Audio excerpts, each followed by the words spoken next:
In today's video, I'm going to teach you how to recover a locked Exness account. If you're unable to access your account, don't worry.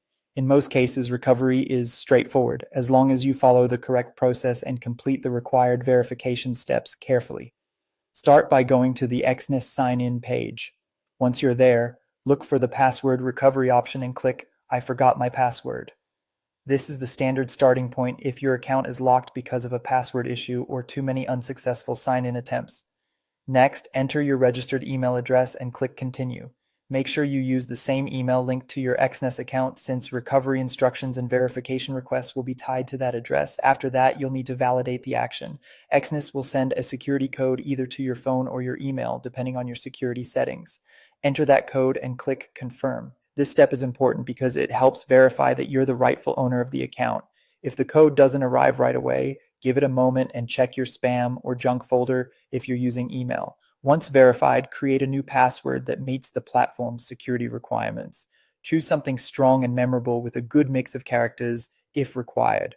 Avoid reusing old passwords and store the new ones somewhere secure so you don't run into the same problem again.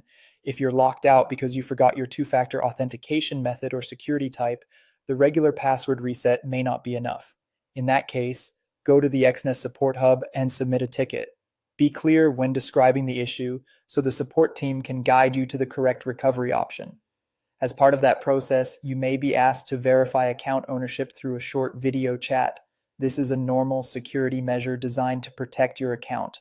Make sure you're in a quiet place, have a stable internet connection, and are ready to present any requested identification. If your account is restricted or suspended rather than simply locked, the solution is a little different.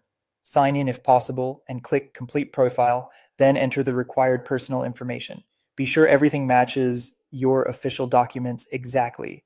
You'll then need to upload valid proof of identity and proof of residence documents. Use clear, readable images or scans so your review isn't delayed. Once your profile is reviewed and confirmed, which typically takes around 24 hours, the restrictions are usually lifted. At that point, you should be able to access your Exness account again normally.